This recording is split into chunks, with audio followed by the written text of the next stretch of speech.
Welcome to the Rethink Sales Podcast. I'm Michelle Seeger, and today I'm very excited to talk about leading transformational change.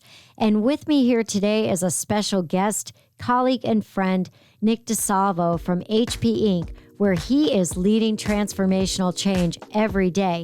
Welcome, Nick. Thanks, Michelle. Well, it's going to be a great conversation today.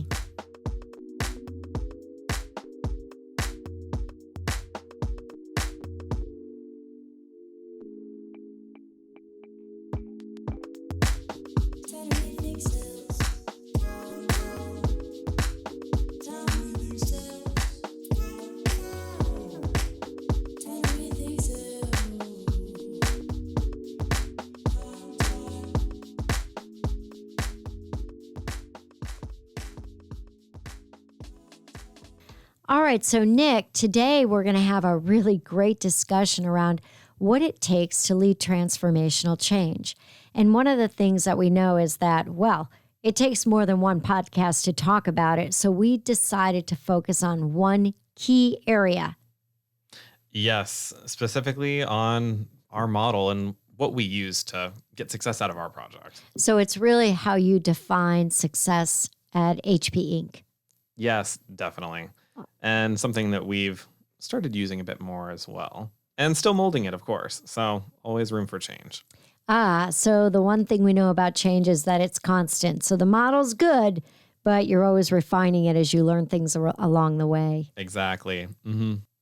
All right, so let's get kicked off with that. So why don't you start describing to people when you're looking at and change effort.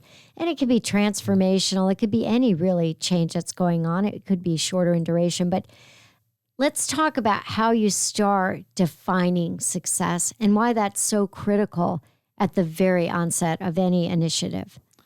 Yeah, definitely. Really where we start is with our executive vision. I mean, that's really the trigger of everything that we do. And in probably most projects, there's something new, there's something exciting. And, we're doing something that really we want to move the ship, right? We want to change directions.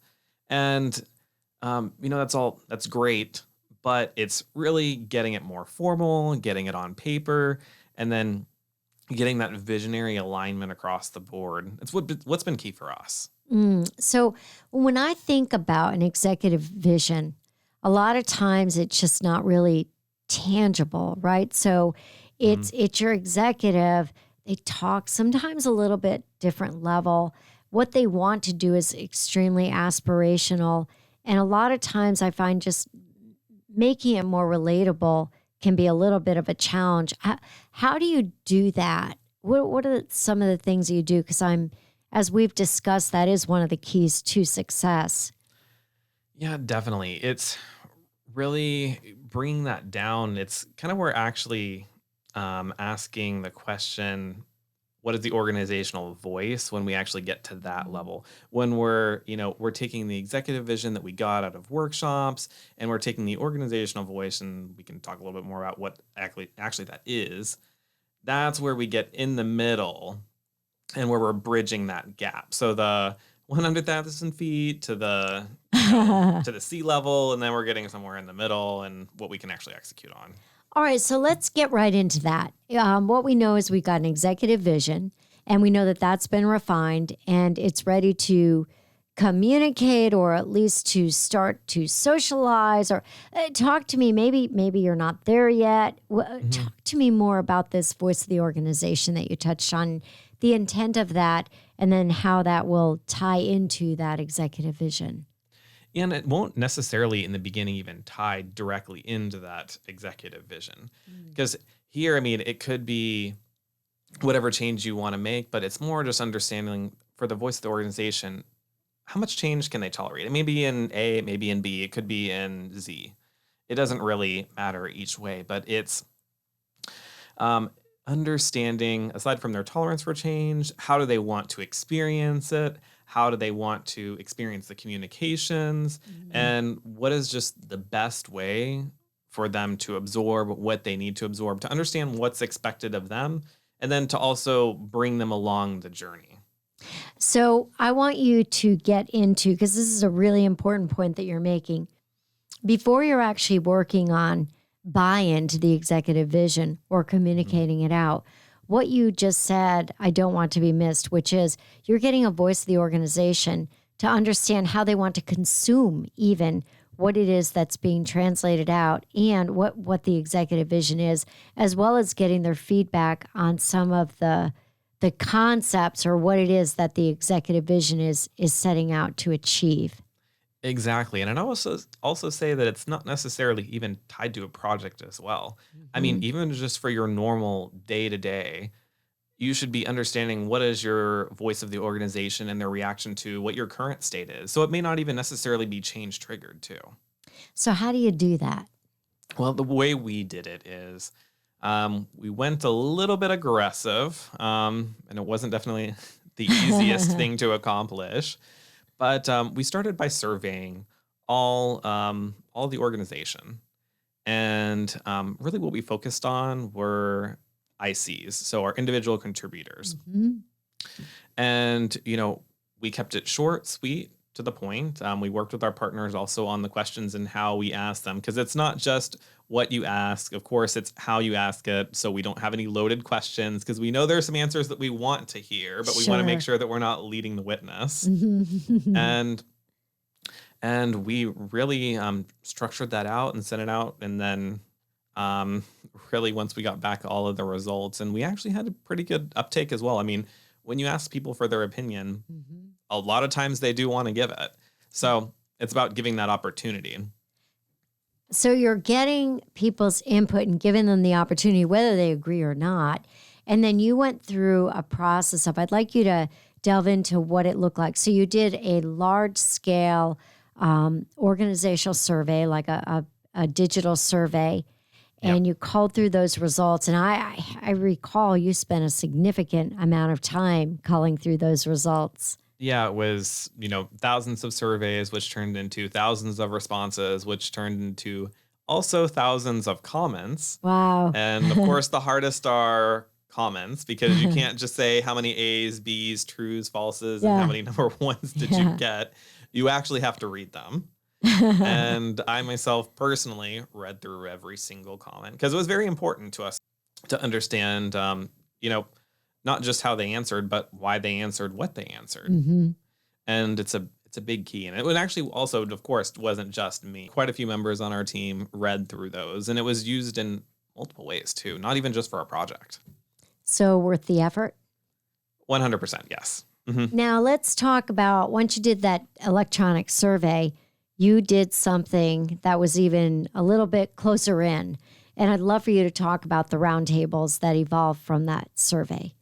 Yeah, definitely. So when we sent out the survey, the last question on it was, would you be interested in taking part in a roundtable of a selected topic? Wow. So just ask them, do you want to share more opinions, or maybe we're not touching on something that's important to you? We had 4 different topics that we did, and we had multiple sessions of each. And we had, the full sign up process around that. And we had 10 to 15 reps in each one of these roundtables. It was about 45 minutes apiece. And we had, it was 42 sessions. Wow. That's a lot. Mhm. Again, worth the effort. Definitely worth the effort. It wasn't easy. And of course you get the good, the bad, the ugly too.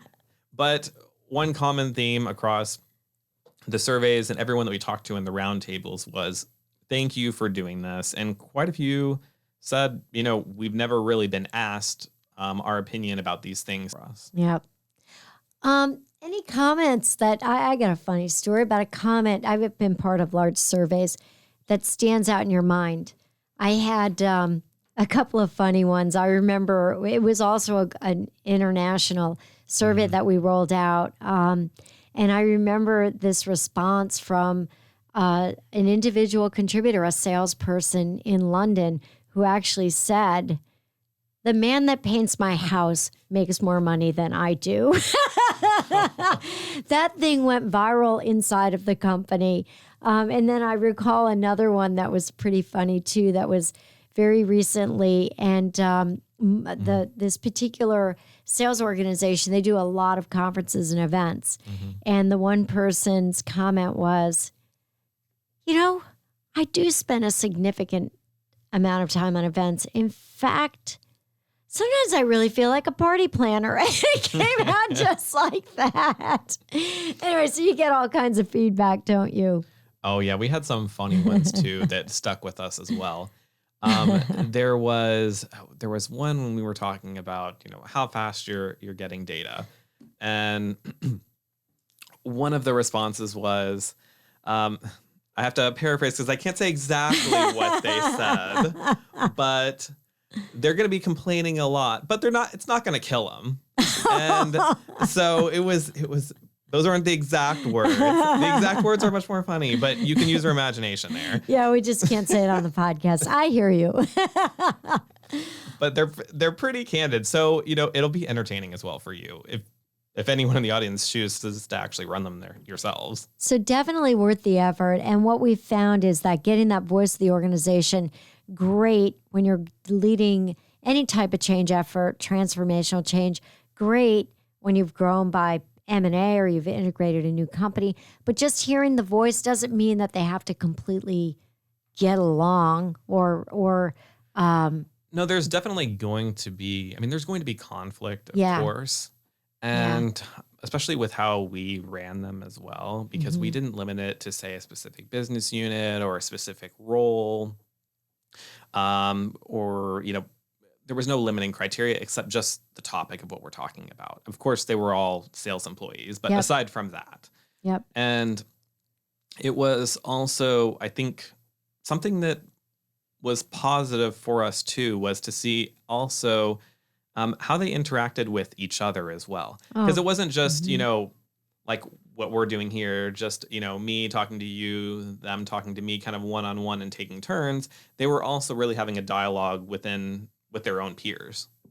That's very interesting. So let me ask you something. Do you guys have a cadence for this? Will you do this annually or what do you think annually. is ahead? Okay, that's excellent. Yeah, it's not something we can definitely do every quarter or every half. It's definitely a lot of work. Oh, I think people would get a little fatigued too anyway. Okay, so 2 pieces in defining success for your project. The one is getting that executive vision right and relatable down to the front line, but you also need to get that 2-way street going early on, which is getting the voice of the organization, understanding how they want to consume information, but also starting to socialize what it is that you're going to do.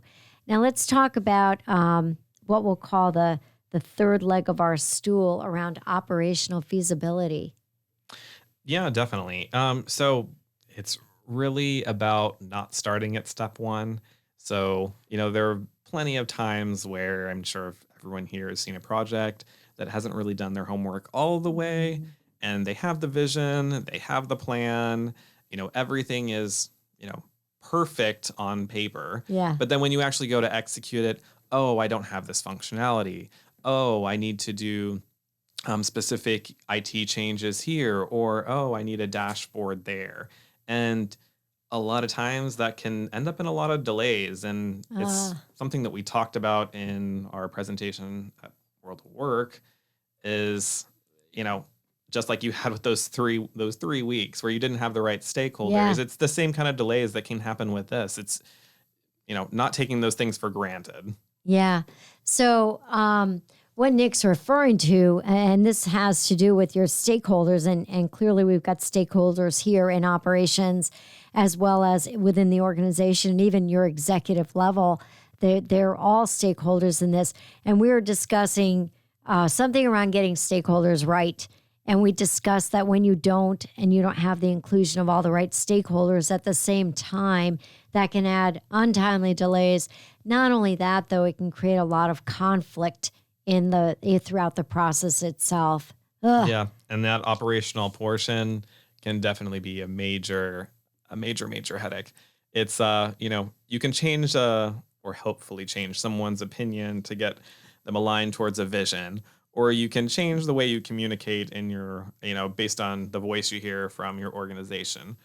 but you can't necessarily change very easily something that you don't have in your operations or in your Mm. current system that you're using. Now, that's actually a really good point. I want to dig down a little bit into this voice of the organization's tolerance for change. Hmm. And what we talked about is sometimes the executive vision, it's a lot and could be too much for people to actually consume in the time period or actually execute upon in the time period that is provided or expected at the executive level. Hmm. Talk to me a little bit about in a challenging situation where you may not have alignment at the leadership level down to that front line. Once you've gone through and you've gotten your executive vision alignment, then you've gotten your voice of the organization and you've looked at your operational capabilities and there's some challenges there. So you know that you're not Hmm. going to be able to realize the whole vision, at least in the first timeline. What do you do to get buy-in and how do you get the executive stakeholders there engaged and on board with that? I think it's getting the compromise between the two. So Mm-hmm. there's just going to have to be compromises both ways. And, on the ground, you're going to have the challenge of, they have to deliver on what they're doing today. They have their quota, they have their numbers, and you have to Mm-hmm. be cognizant of that. And at the same time, you're asking them to do a change as well.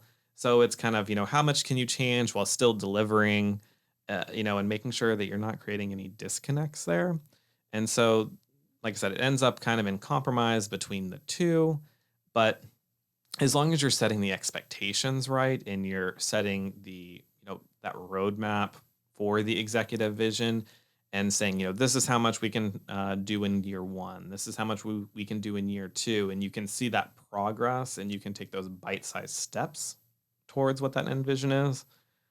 That's what I would call success and how we were able to do that. That's great.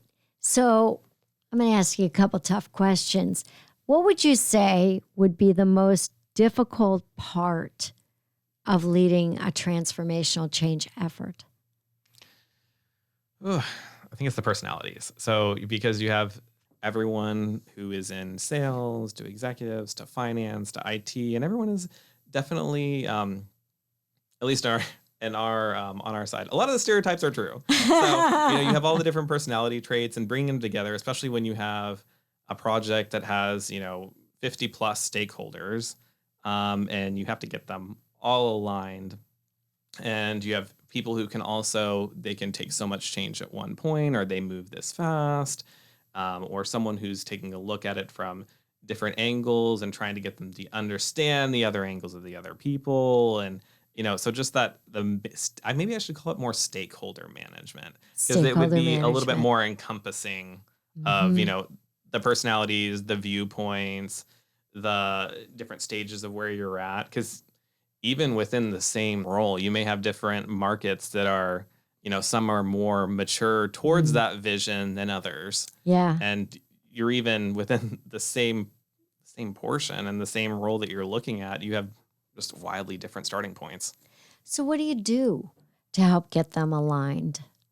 So it definitely takes, catering your approach based on your organizational voice, Mm. that you heard. And it may mean that you need to do some more individualized catering than you thought you were going Hmm. to need to do. Hmm. Um, we pivoted pretty quickly towards, we were originally planning on having a video that would explain their plans. And, this was really what came out of the results too and what they would like. And also providing like, manager materials so that they can also cascade that down because they liked hearing information from their managers, Uh-huh. and still having that human touch point. It went from that to us hosting specific sessions that we're doing trainings, us making material, us working with HR, for example, on making joint materials and presenting that jointly together, us joining manager sessions so that we're there when they needed support. Uh, Plenty of pings late in late in my night as well. To, can you help me with this? And it's really just about being, flexible, really, and being able to, turn on a dime. And I hate to say it, but being agile. As you think about all the projects that you've done, what would be like 3 things that you would say I would do each and every time, all the time? Definitely the survey. I'm even taking that in some projects that I'm doing now.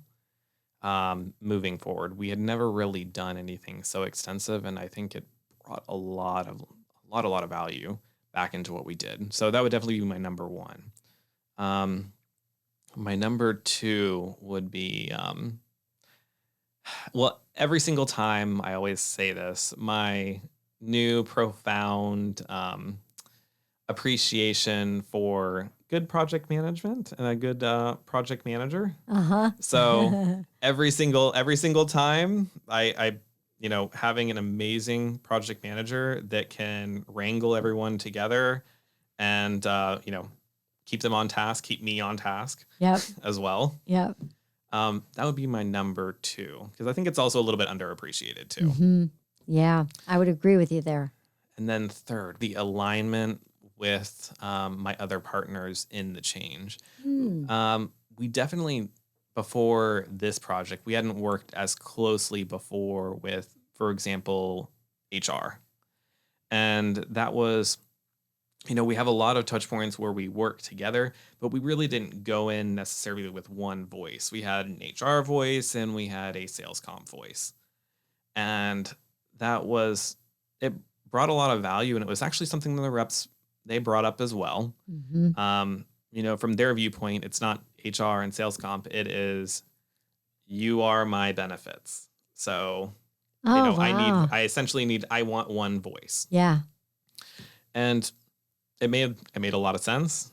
Wasn't necessarily as easy to do, but when we came together, it brought a lot of value back. Now I'm going to flip the switch a little bit and ask you, what are a couple of things, I won't hold you to too many here, that you would say, do not do this, or do not underestimate that? Do not be afraid to change course. Sometimes, there's a time where you hold strong, and then there's a time where, you say, yes, you're right, and you go and bring back the numbers or whatever they need to help them get over the change. Because just because you know it and you can say it, it doesn't mean that it's how they understand it. Between all the different types of stakeholders you have. Yeah. So don't be afraid to change course. Okay. Like the same thing we did with our communications as well. We redid the whole plan multiple times, actually. So just because you say, here's the plan, don't necessarily just stick with the plan because that's what it was supposed to be, but be agile. I heard you use that word too. And it should be living. It's a living plan. Oh, that's a great way of describing it. All right. Anything else that you just would not do? I mentioned this also before because we talked about this. Never forget to check your mute key. So with your mute button. Yes.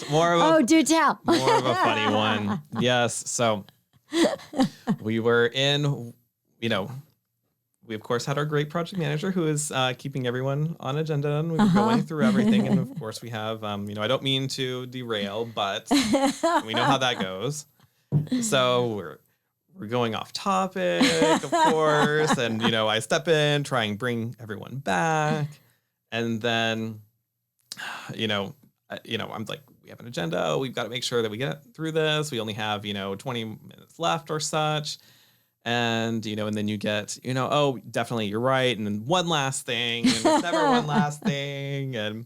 And then it was so funny because the person, they went back and said, we're supposed to go through the modeling results, and, we only have, 10, 15 minutes left, and we've got to make the decisions that we need.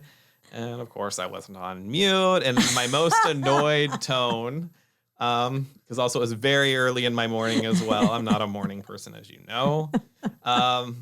It was something to the extent of, well, that's what I've been trying to do. And of course, it got very, very quiet. And And you realized the mute button I was realized not after on. that. After it got quiet at that point, yeah, I do. But it my was gosh. effective. It was effective, yes. We got back on topic. So you reined him in. Yeah, well, that being more funny. But That's funny. But yeah, I think the next piece that I would say is don't underestimate the time and the effort that goes into preparing the communications. I mean, we always say, 40% of the time on communications, but I think in our instance, the preparation of those rather than just the delivery, because the delivery takes a long time. It does, Yeah. and the follow-ups. Yep. But the preparations, especially when you're working across multiple organizations and you have to agree on the materials. Yeah, so make sure you build that into the plan. Speaking of which, we were discussing some of those intangibles, like when you're getting people on board, having unexpected meetings, and building something into your plan to account for that, to kind of keep you on schedule a little bit. You definitely, I mean, it's going to happen. You're going to change course at some points. You're going to need to do fine tuning, and it doesn't just happen. Now, something that you and I know is that very common out there. Anybody could Google it. If they Google, what percentage of transformational change efforts fail? It's about 70%. John Cotter, HBR, the man of change, has stated this fact. And when you really dig into, though, what he said and the things that we've experienced, it doesn't mean that they completely fail. Yeah, and I think it's more about, at least from what we've talked about and all the different articles, not even just from HBR, but others, it's not setting necessarily the scope correctly and doing everything that we talked about. So, and most really focusing on the operational feasibility as well as the organizational voice. And if you don't scope that necessarily right, it can look like a failure because you didn't, you were too ambitious and you set too high of goals and you didn't consider doing incremental change, or, maybe you weren't within budget, or you went over time. So, I mean, they're not necessarily failures too. Yeah, that's talking about this incremental change. I often talk about change. The larger the organization, the harder it is to change. And I describe it like, compare when the Titanic, well, probably not the Titanic, but a cruise ship is trying to make that change versus a skipper. Right? Yeah, hopefully not the Titanic. Boat. We don't want to go down. I didn't mean to say the Titanic. That's why I very quickly went to a large ship. Some other large ship. Yeah, you got it. Anyway, so Nick, this is a really interesting conversation. I'd like to know before we leave our audience here, if there's any other takeaways that you would like to leave with them today. Well, definitely. One of the best is to lead by example. And we talked about organizational change. Yeah. Organizational voice, excuse me. Yeah. And we talked about that through surveying. And if you're listening to us on YouTube, leave a comment and let us know your thoughts. As we're driving engagements with our organizations, we also want to drive engagement with you. Oh, that's actually great. Thanks so much, Nick. And thank you so much for being here. I'm privileged to work with you and really happy to call you also my friend. So everyone, thank you so much for joining us here today. We look forward to you joining us the next time. And again, Nick, thanks for being here. Thanks for having me, Michelle, and definitely look forward to working together in the future as always.